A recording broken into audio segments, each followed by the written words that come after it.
Արցախցիները ավելի հեշտ են հայտնվում թիրախավորման կենտրոնում։ Մենք տեսնում ենք արդեն երկրի թիվ 1 պաշտոնյայի մակարդակով թիրախավորման բացահայտ դեպքեր։ Մենք միլիարդներ ենք ծախսել դες պահել եւ այլն։ Սա ամոթ է, որ մենք փողից ենք խոսում Արցախի կորստից հետո։ Մենք տեսնում ենք արդեն երկրի թիվ 1 պաշտոնյայի մակարդակով թիրախավորման բացահայտ դեպքեր։ Այդ փախածների թեզը նորից շրջանառության մեջ դրեց, ասելով, որ եթե պետք լինի փաստեր կհրապարակենք։ Մարտի ժամանակ թշնամուն պատճառում է 700-ից ավելի կորուստ, ինչ այդ փախածներն են, այդ կորուստները տվել։ Սկսել են արդեն ամեն ինչ ժխտել, ամեն ինչ հերքել, հիշողությունը արգելել։ Երբ որ դու պարտությունը վերցածում ազգային ողբերգության, դու դա դնում ես պետության անկման հիմք։ Դուք պատկերացնում եք, որ արցախյան տարբեր պաշտոնյաներ սկսեն ինչ-որ հայտարարություններ անել, ինչ-որ փաստեր հրապարակայնացնել։ Շարժումը չեն շարունակելու այլևս։ Ղաբաղյան շարժումը ավարտվել է 91 թվականին Արցախի հանրապետության հռչակմամբ։ Այդ նեոբոլշևիկյան ձգտումներից պետք է վերանալ, հասկանալ խնդրի ամբողջ էությունը եւ գնալ իրական խաղաղության հաստատման։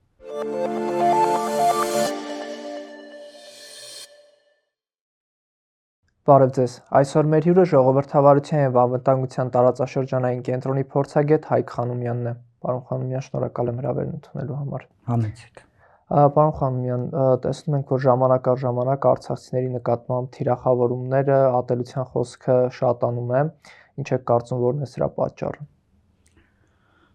Անցյալ տարի մեր կենտրոնը հրապարակել էր մի զեկույց արցախցիների թիրախավորման վերաբերյալ, արցախատիրության վերաբերյալ, որտեղ օրինաչափություն էր նկատել, որ տարբեր քաղաքական գործընթացների սրման ժամանակ արցախցիները ավելի հեշտ են հայտնվում թիրախավորման կենտրոնում եւ այն ժամանակ դա ենթադրենք սրբազան շարժումներ, հիմա նախընտրական շրջանը եւ եկել են այն եզրակացության զեկույցը գրողները, որ նախընտրական շրջանը կարող է լինել այդ առումով մի ժամանակաշրջան, երբ արցախցիները կրկին կթիրախավորեն։ Ցավոք սրտի մենք տեսնում ենք, որ արցախցիների թիրախավորման գործում առավել ակտիվ է իշխանությունը եւ մենք տեսնում ենք արդեն երկրի թիվ 1 պաշտոնյայի մակարդակով թիրախավորման բացահայտ դեպքեր եւ մենք տեսնում ենք, որ իշխող ուժին աֆիլիացված լրատվամիջոցները կամ սոցիալական մեդիայի օգտատերերը այդ նարատիվները, կեղծ նարատիվները տարածում են ու անխնա տարածում են եւ տեսնում ենք, որ այդ պատումները երկրի առաջին դեմքը իր խոսքում հանրայնացնում է, այսինքն ակնհայտ է, որ սա հենց այնպես լրատվամիջոցների կամ օգտատերերի որոշմամբ կայացված քայլեր չեն, սա թելադրված է վերևից եւ այդ վերևը հենց երկրի առաջին դեմքն է, ցավոք սրտի, եւ կարծում եմ, որ այսօր այդ բևեռացումը հանրության հենց բխում է իշխող կառավարող ուժի շահերից, որտեղ բևեռացման պարագայում իրենք կարողանում են մոբիլիզացնել իրենց ընտրազանգվածը։ Բայց կարծում եմ, որ երկարաժամկետ առումով սա լուրջ բումերանգ է եւ հարվածելու է ոչ միայն պետականության հիմքերին, այլ հենց այդ կառավարող ուժին։ Իսկ վտանգները այստեղ որոնք են։ Ներազգային ատելության աճը, ինստիտուտների նկատմամբ վստահության պակասը եւ բնականաբար բևեռացման խորացումը։ Հաճախ այդ թակարդի մեջ մենք ենք ընկնում, երբ ստիպված ես լինում որոշակի փաստական նյութով պատասխանել հնչող պատումներին եւ այնուամենայնիվ դա նույնպես օգնում է այդ բևեռացման խորացմանը, որովհետեւ այդ պատումները եւս մեկ անգամ հիշատակվում են, եւս մեկ անգամ խոսվում է դրա մասին, այդ նյութերի տակ տարբեր օգտատերեր սկսում են էլի իրենց կարծրատիպային պատկերացումները թելադրել եւ անընդհատ շրջանառվում է այս խոսակցությունը։ Ենթադրենք ամենալուրջ պատումներից երկուսը, որ օգտագործվում է, որ վարչապետը այդ մետրոյի դեպքի ժամանակ երկուսն էլ օգտագործեց։ Մենք միլիարդներ ենք ծախսել դες պահել եւ այլն։ այնուամենայնիվ այս պատմությունը շատ չի պատմվում եւ հայաստանյան հասարակությանը շատ չի տեղյակ, թե ինչպես էր Արցախ գալի հայաստանյան միջպետական վարկը։ Նախկինում Հայաստանի եւ Արցախի միջև 98 թվականի, 99 թվական Հայաստանի եւ Արցախի միջև գոյություն էր մաքսային սահման։ Այսինքն Արցախ եկող ապրանքները մաքսազերծվում էին, մաքսատուրքը եւ ավելացված արժեքի հարկը եւ այն Արցախն էր գանձում տեղում բանից։ Հետո Ռոբերտ Քոչարյանը երբ դարձավ Հայաստանի վարչապետ, որոշում կայացվեց, որ այդ մաքսային սահմանը վերանա եւ մեկ հարկային դաշտերը հնարավորինս սինխրոնիզացվեն։ Եվ որոշվեց, որ այդ սահմանին Արցախի եւ Հայաստանի միջև այդտեղ որևէ ապրանքի մաքսազերծում կամ չգիտեմ ավելացված արժեքի հարկի տարանցում եւ այն չի լինի։ Եվ ունենք այն, որ մոտավորապես այն գումարը, որը հավաքվում էր Արցախ եկող ապրանքների ավելացված արժեքի հարկից Հայաստանում եւ մաքսատուրքերը հավասար են գրեթե այն գումարին, որ Հայաստանը միջպետական վարկի տեսքով փոխանցում էր Արցախին։ Այսինքն ոչ մեկի գրպանից լրացուցիչ հարկ չի տրվել, որպեսզի Արցախը պահեն կամ Արցախցուն պահեն կամ եւ այլն։ Էլ չասված, որ եկամտային հարկի մի հսկայական մեծ մաս Արցախում առաջացող եկամտային հարկի մուծվում էր Երևանում։ Սրա մասին ես չեմ ուզում ավելի բացած խոսեմ, կարծում եմ բարձրաստիճան պաշտոնյաները հստակ հասկացան ինչի մասին եմ խոսում, որ ձեռնարկությունների կամ որ հաստատությունների մասին եմ խոսում։ Ավելի լավ կլինի այդ թեման չսրեն։ Սա ամոթ է, որ մենք փողից ենք խոսում Արցախի կորստից հետո, երբ Արցախը տվել է Հայաստանին անվտանգություն, տվել է սուվերենություն, տվել է գործոնայնություն, տարածաշրջանում գործոն լինելու հնարավորություն, տվել է մեծ հաշվով Հայաստանի տարածքը 1/3-ով ավելացել է, 12000 քառակուսի կիլոմետրով ավելացել է, Հայաստանի սահմանամերձ մարզերը իրենց լավ են զգացել, ունեցել են խոր թիկունքայնություն եւ այդտեղ ապրելը, բնակվելը եւ այլն խնդիր չի եղել, որը ինչպես տեսանք խնդիր է դարձել 20 թվականից հետո, երբ տասնյակ հազարներով կրճատվել է սահմանամերձ գյուղերի, սահմանամերձ մարզերի բնակչությունը, խոսքը Սյունիքի, Գեղարքունիքի, Թեկուզ Տավուշի մասին է։ Հետևաբար պետք է վերջ տալ եւ ժողովուրդը պետք է հստակ իմանա, որ լրացուցիչ գումարներ Հայաստանի հարկատուի գրպանից չի գնացել Արցախ։ Արցախը ինքն իրենով տնտեսական միավոր որպես կարողացել է մի մասը տեղում հավաքել հարկերը, մյուս մասը ստանալ Հայաստանից, բայց որ էլի Արցախում առաջացող հարկերն են։ Երկրորդ բանը այդ փախածների վերաբերյալ, որ բավականին կոշտ բառով նկարագրեց, իսկ ինչ է այդ նույն 23 թվականի սեպտեմբերին, երբ ամբողջովին հյուծված, թե բանակը, թե ժողովուրդը, թե այլն, սեղմված օղակը, տարբեր համակարգեր չաշխատելով, մեկ օրյա մարտի ժամանակ թշնամուն պատճառում է 700-ից ավելի կորուստ, ադրբեջանական տվյալներով 205 զոհ եւ 500 քանի վիրավոր, այդ ինչ է փախածներն են, այդ կորուստները բանարել, տվել, թե Նիկոլ Փաշինյանին սատարող աֆիլիացված իրենց կուսակցությանը կից լրատվամիջոցների լրագրողներն են այդ կորուստները պատճառել թշնամուն։ Եթե չեն կռվել, փախել են կամ չգիտեմ ինչ են, այդ ինչպես է եղել։ Չկռվողներ եղել են իհարկե։ Այդ թվում տարբեր ստորաբաժանումներ, որոնք հրաժարվել են խնդիր կատարելուց։ Միջև այսօր ինչ որ ձեն-ձուն չկա այդ ստորաբաժանումների մասին, երբ որ հիշում եք ծնողները, մայրերը, կանայք պայմանագրային զինծառայողները դուրս եկան, չթողեցին այդ ստորաբաժանումները պատերազմ մեկնեն եւ պոպուլիստական որոշում կայացրեցին, դրանք տենց էլ չուղարկեցին ճակատամարտ, երկրի վարչապետը դուրս եկավ հայտարարեց, որ դուրս եկեք կամավորական ջոկատներ կազմեք, ամենքը զենք զրահ վերցեք, գնացեք պատերազմ հաղթեք։ Հիշում եք 20 թվականի այդ ամեն ինչը։ Այսինքն սա պատասխանատվությունից փախչելու ձև է, սա պատասխանատվությունը ուրիշի վրա գցելու, մեղք ուրիշի վրա գցելու մանիպուլյացիոն քաղաքականություն է, ինչը անթույլատրելի է։ Պատերազմի կառավարումը իրականացնում է կառավարությունը։ Ցավոք սրտի գլխավոր դերակատարը այդտեղ Հայաստանի կառավարությունն էր, որովհետև դա նույնպես լուրջ խնդիրների հետևանք է 2000 թվականից սկսած հենց սկզբից մի քիչ փոխվել է բանակի կառուցվածքը եւ պաշտպանության բանակի կառավարումը նմանապես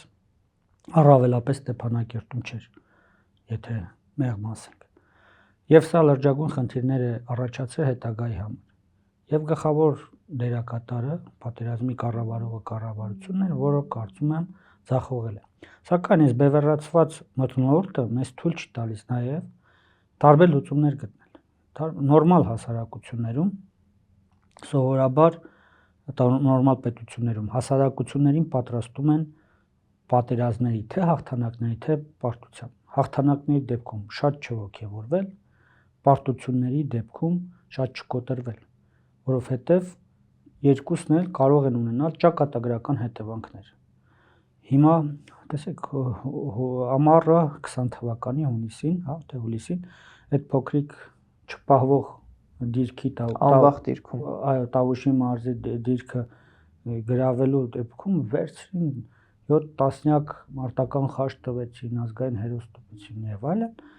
ոգևորությունը բարձր էր եւ սա աննախադեպ անթույլատրելի արարք էր, որը Նիկոլ Փաշինյանի կողքը կանգնած մարդիկ, խորհրդականներ, զինվորականներ եւ այլն չպետք է թույլ տային։ Եվ հակառակ եղավ պարտությունից հետո, հատկապես 23 թվականից հետո, սկսել են արդեն ամեն ինչ ժխտել, ամեն ինչ հերքել, հիշողությունը արգելել, տարբեր բաղադրիչներ, որոնք ազգային իդենտիկություն, ինքնությանն են վերաբերում, փորձում են ոչնչացնել, թուլացնել, եկեղեցուց սկսած մինչև չգիտեմ ինչ։ Պայքարում են ազգային ինքնության դեմ, ասում են, որ սխալ եք ապրել, սխալ եք հիշում, չպետք է հիշեք, մոռացեք վերադարձի մասին եւ այլն։ Սա խոսում է աննորմալ պետության, թույլ պետության մասին, նորմալ պետություններում, թե պատերազմը, թե հաղթանակը պետք է դիտարկվեն որպես ընթացիկ գործընթաց, որը կարող է լինել։ Պետությունների պատմությունը դա պատերազմների պատմություն է, եւ այդ պատմության ընթացքում լինում են թե հաղթանակներ, թե պարտություններ։ Երբ որ դու պարտությունը վերցածում ազգային ողբերգության, դու դա դնում ես պետության անկման հիմք։ Երբ որ դու հաղթանակը վերցածում, չգիտեմ, աննախադեպ մի երևույթի, հատկապես չնչին հաղթանակը, նույնպես դնում ես անկման հիմք։ Հետևաբար ես կարծում եմ, որ մենք հազարամյակների պատմություն ունեցող ժողովուրդ ենք եւ դեռ հազարամյակների պատմություն էլ պետք է ունենանք, նաեւ որպես պետական կազմավորում։ Իսկ հազարամյակների ամբիցիաներ ունեցող պետությունը, ժողովուրդը այսպիսի վարքագիծ չպետք է դրսևորի։ Տեսեք, պարոն Խանոմյան, մետրոյի միջադեպից հետո Նիկոլ Փաշինյանը ներողություն խնդրեց, բայց մի քանի օր անց էլի կառավարության նիստից հետո լրագրողների հետ հարց ու պատասխանի ժամանակ այդ փախածների թեզը նորից շրջանառության մեջ դրեց, ասելով, որ եթե պետք լինի փաստեր էլ կհրապարակենք, որովհետև 20%-ն ընդամենը օգտագործվել Արցախում արկա զենք զինամթերքի։ Դուք տիրապետում եք տվյալների, Փաշինյանի ասածը ճիշտ է եւ նույնիսկ եթե այդ տվյալները ճիշտ են, դա ինչի մասին է խոսում։ Փաշինյանի ասածները ոչ մեկն է ճիշտ չի։ Այսօր մի բան ասում, վաղը մի ուրիշ բան ասում։ Այսինքն բազմիցս ապացուցվել է, որ մարդը ճիշտ բաներ չի ասում այդ թվում թվերի հետ կապված։ Թող հրապարակի այդ թվերը, տեսնենք այդ ինչ թվերի մասին է խոսքը, այդ որ պատերազմի մասին է, 23 թվի մասին է խոսքը։ 23 թվականի մասին։ 23 թվականի մասին կարծում եմ իմ գործընկեր Էդվարդ Առաքելյանը, ռազմական փորձագետ, շատ լավ հոդված է գրել այդ մասին, վերլուծելով վարչապետի խոսքերն էլ, ցույց տալով տարբեր զորատեսակների ծավալումն եւ այլն։ Պաշարված, շրջափակված շատ զորատեսակներ ի վիճակի չեն այդ պայմաններում ծավալվել։ Ենթադրենք տանկերը, ենթադրենք տանկերի 20%-ն էլ չի բերվել մարտական ծառայության հետո, ախր դա իրար մեջ մտած էին դիրքերը, այդ դեպքում շատ հաճախ տանկ էլ չի օգտագործում, բոլորովին ուրիշ մարդ է, ուրիշ տեսակի մարդ է, ուրիշ բան է, բայց եթե չի օգտագործվել, այդ 700 զոհը 700 կորուստը որտեղից, 205 եւ ավելի կորուստը որտեղից։ Նույնիսկ 44 օրյա պատերազմի ամենաինտենսիվ օրերին այդքան զոհ երկու կողմից էլ չեն կրել հակառակորդները, հայկական կողմը լինի թե ադրբեջանական։ Իսկ ինչ եք կարծում, այդ տեղեկությունները կարող է Կամո Վարդանյանն է տալիս Նիկոլ Փաշինյանին, ով հիմա Պաշտպանության նախարարի խորհրդականն է։ Ընդհանրապես Պաշտպանության բանակի հետ կապված ես չեմ ուզում փակագծեր բացել, երբ որ ասում եմ փաստեր կբերենք Նիկոլ Փաշինյանը։ Մի անգամ էլ չեմ հիշում, Ալեն Սիմոնյանն էր երևի այդ տիպի մի հատ արտահայտություն արել։ Ես խնդրել էի այն ժամանակ հրապարակային է խնդրել ժամանակվա ԱԾՏ-տնօրեն Արմեն Աբազյանից իրենց հետ անցկացնել դասընթաց։ Ինչ հայտարարություններ կարելի անել, ինչ չի կարելի անել, որ չվտանգել ազգային անվտանգությանը։ Դուք պատկերացնում եք, որ Արցախյան տարբեր պաշտոնյաներ էլ սկսեն ինչ որ հայտարարություններ անել, ինչ որ փաստեր հրապարակայնացնել, պատասխանել Նիկոլ Փաշինյանին, դա ուզում ենք։ Դու դա անթույլատրելի է։ Էլի եմ կրկնում, ով էր պատասխանատու այդ զենք ու զինամթերքի։ Ով էր պատասխանատու մարտական գործողությունների մշակման պլանի, օպերատիվ պլանի եւ այլնի համար։ Ով է նշանակել Պաշտպանության բանակի հրամանատարությունը։ Դե բերեք հրապարակայնացնենք, այդ փաստերից սկսի խոսել Նիկոլ Փաշինյանը, նոր սկսի մնացած հարցերը քննարկենք։ Ի վերջո ես կարծում եմ այդ հարցերի պատասխանները չլինելու պատճառով էր նաեւ, որ օրինակ 44 օրյա պատերազմի վերաբերյալ զեկույցը ազգային ժողովի հանձնաժողովի չհրապարակայնացվեց, որովհետև եթե գնայինք այդ փաստերը, որոնք քննել է հանձնաժողովը հետևից, գլխավոր մեղադրողներից, մեղադրյալի աթոռում հայտնվողներից մեկը պետք է լիներ Նիկոլ Փաշինյանը։ Մնա հաջորդները, որ իր նշանակած կամ իր միջնորդությամբ նշանակված պաշտոնյաները, լինեն զինվորական թե քաղաքացիական։ Նիկոլ Փաշինյանը հայտարարում է, որ Ղարաբաղյան շարժումը չեն շարունակելու այլևս, ինչպես եք վերաբերում այս հայտարարությանը։ Ղարաբաղյան շարժումը ավարտվել է 91 թվականին Արցախի հանրապետության հռչակմամբ։ Շարժումների նպատակը անկախ պետականություն ստեղծելն է, որը ստեղծվել էր, որը գոյատևել է 91-ից մինչև 2023 թվականը, պատերազմում պարտվել էր, կորցրել էր իր տարածքը եւ ժողովուրդն էլ էթնիկ զտմանը ենթարկվել։ Հետագայում սա որպես ազգայնական շարժում կշարունակվի, թե չէ նոր պետություն ստեղծելու կամ վերադարձի իրավունքը պնդելու եւ այլն, չգիտեմ, կապրենք կտեսնենք։ Բայց երբ որ խոսում է Ղարաբաղյան շարժման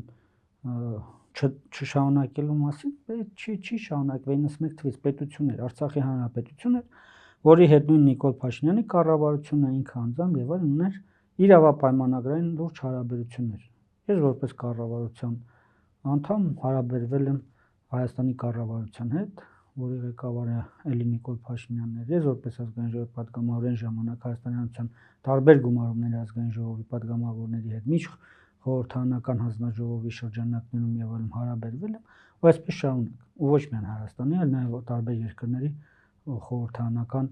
բարեկամության խմբերի շրջանակում կամ միջպետական տարբեր բաների շրջանակում, չճանաչված պետություն էր, որը դադարեց գոյություն ունենալ թշնամու կողմից զավթվելուց հետո եւ բնակչությունն էլ էթնիկ զտման ենթարկվեց։ Հարցերը պետք է նայենք այս համատեքստում, թե ինչ որ վերամբարձ հայտարարություններ անել, որպեսզի ցավացնի արցախցիներին կամ չգիտեմ ինչ որ ուղերձներ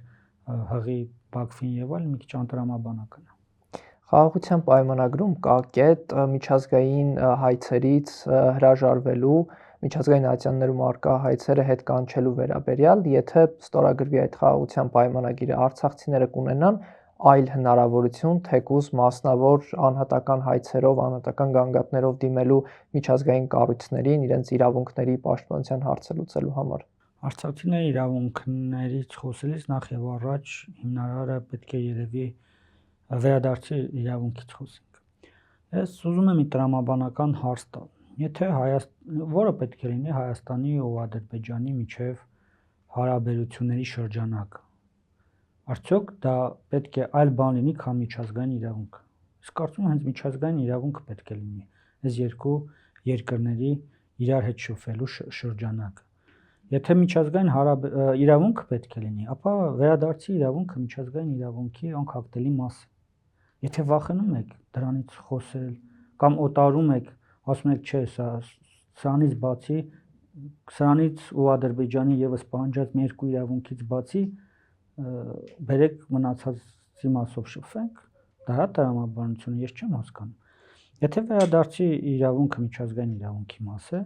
երկու պետությունների հարաբերությունները կառուցում են միջազգային իրավունքի շրջանակներում, ապա որևէ խնդիր չկա, այդ բոլոր հարցի շուրջ պետք է պարզ խոսենք։ Ընդհակառակը, այդ հարցերի շուրջ չխոսելը բերելու է կոնֆլիկտի։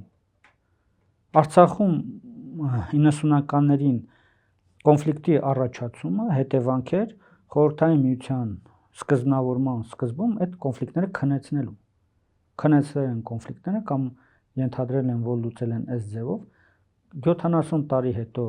քնելուց հետո հակամարտությունը վերակենդանացրել է։ Հիմա Նիկոլ Փաշինյանը անում են այն նույն բաները, ինչ արան խորհրդային տարիների առաջին ղեկավարները Հայաստանի, բնականաբար սովետական խորհրդային բոլշևիկյան ղեկավարության դրդմամբ։ Նույն բաներն է անում։ Նայեք 20-ական թվականների խորհրդային Հայաստանի ղեկավարների խոսքերը հայ-ադրբեջանական բարեկամության ժողովուրդների կամ հակամարտությունների լուծման եւ այլն վերաբերյալ գրեթե նույն բառապաշարն է։ Այդ նեոբոլշևիկյան ձգտումներից պետք է վերանալ, հասկանալ խնդրի ամբողջ էությունը եւ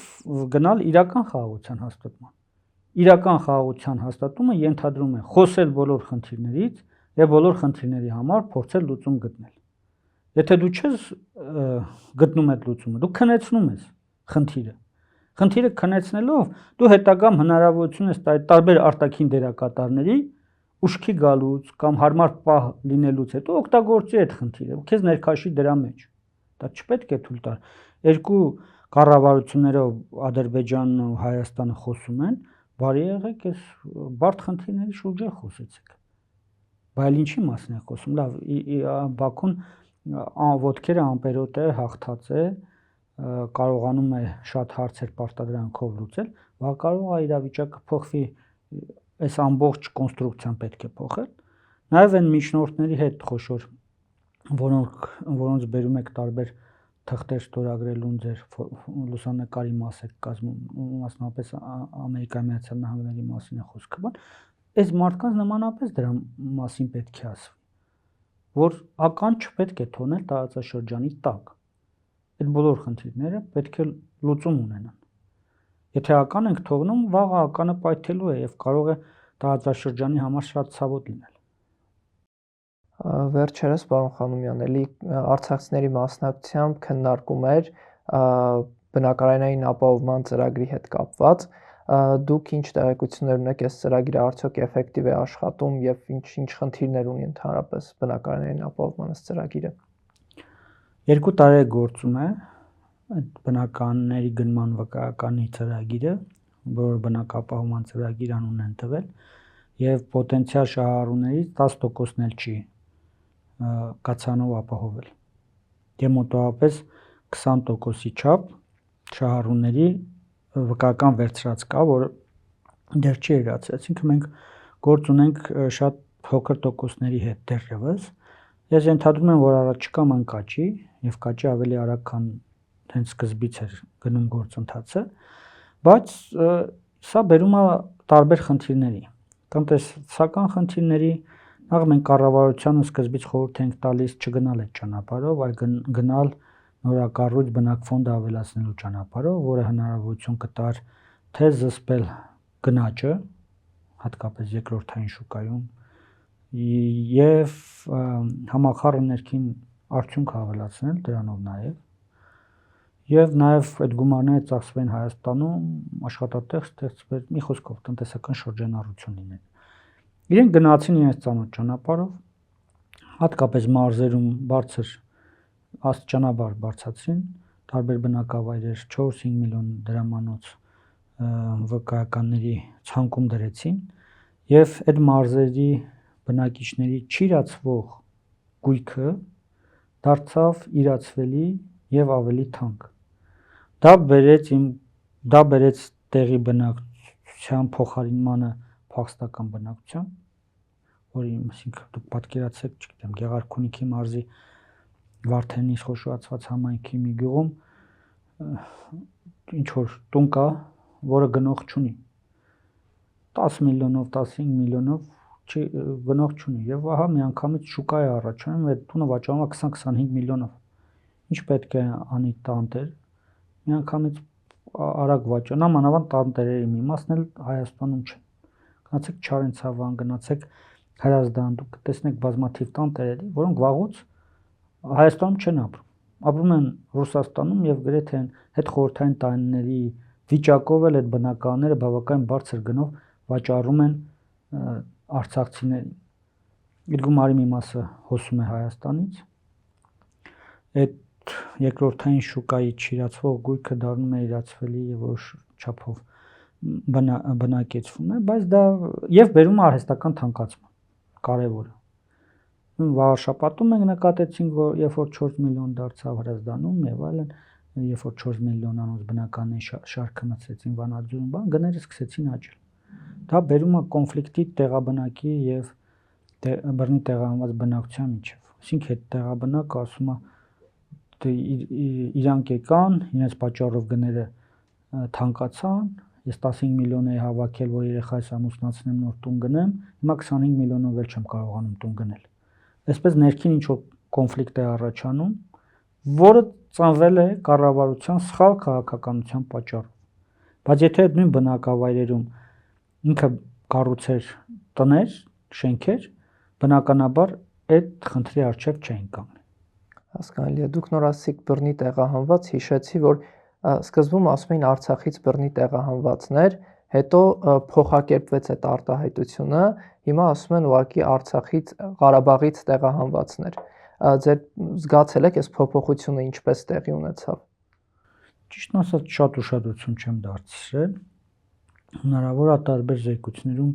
տարբեր միջազգային կազմակերպություններ կամ միգուցե հենց կառավարությունը տերմինները փոխում է, բայց ամենայն դեպս Լեռնային Ղարաբաղ, Արցախ դրանք համարժեք են, Արցախի սահմանադրությամբ էլ է այդպես, որովե խնդիր այդտեղ չեմ տեսնում, Լեռնային Ղարաբաղն օգտագործում թե Արցախ։ Ահա, վերջերս նկատեմ, որ Լեռնային բառը դուրս է մղվել, Ղարաբաղը մնացել։ Այստեղ բռնի տեղահանված եւ տեղահանված բառերի բռնի ուշադրություն չեմ դարձրել, բայց կարևոր է այդ բռնի տեղահանված եզրույթը օգտագործելը, նամանավանդ որ բոլորս է գիտենք այն հանգամանքները, որի պատճառով տեղահանվել է ամբողջ բնակչությունը։ Ուղղակի բնակչությունը մեկօրյա պատերազմից հետո շատերը ուղղակի իրենց պատուհանից նայեցին ու տեսան, որ թշնամու զինվոր է կանած։ Որոշ բնակավայրերի բնակիչներ այդ հնարավորությունն էլ չունեցան պատուհանից նայելով, որտեղ արդեն իրենց բնակավայրը զավթել էր։ Նույնիսկ մայրուղով մեքենայով դուրս գալու հնարավորություն չունեցան։ Խոսքը ենթադրենք Թարթարի Հովիտի գյուղերի մասին է Մարտակերտի շրջանի, երբ որ շատ գյուղեր ուղղակի լեռնային ճանապարհներով մի ենթաշրջանից անցան մյուս ենթաշրջանը, որպեսզի թշնամու չհանդիպեն, ոչ մնան։ Ընդհանրապես պատերազմից հետո Արցախը 3 մասի էր բաժանվել։ Հիմնական ճանապարհներն են գտել։ Այո, հիմնական մայրուղիները գրավել են, հիմնական բարձունքները գրավել են, վերահսկողության տակ են առել։ Մարտակերտ քաղաք շրջակա համայնքներով առանձնացել էր Մարտունին նմանապես, Ստեփանակերտ, Ասկերան, Վանքի ենթաշրջան մի բան էր դարձել, դե Շուշիի 4 գյուղերը բլոկադայի ժամանակ էին կտրվել, վաղուց էին կտրված, այսինքն 4 մասի էր մեծ հաշվով Արցախը բաժանվել։ Եվ մարդիկ, որոնք խոսում են այս հանգամանքները հաշվի չառնելով, այդ թվում երկրի վարչապետը, որին պետք է որ այս հանգամանքները քաշ ծանոթ լինեին, որտեղ խոսում են անդադ որ մեր հետախուզությունը, այսպես մեր հետախուզությունը, այսպես կարծում եմ իրեն պետք է այդ տվյալները հաղորդած լինեն, չնայած այդ հետախուզական տվյալների վրա խիստ կասկածում են, որ նորմալ պրոֆեսիոնալ ծառայություններ ունեն, բայց ամենայն դեպս այդ ամենը պետք է ինքը գիտակցի եւ զերծ պահի տարբեր թիրախավորող արտահայտություններից, եթե իհարկե նպատակը ներազգային թշնամանք սերմանելը չէ։ Շնորհակալ եմ, պարոն Խանոմյան։ Համեցեք։ Շնորհակալ եմ մեզ դիտելու համար, շարունակեք հետևել հետքին եւ բաժանորդագրվեք մեր YouTube-յան ալիքին։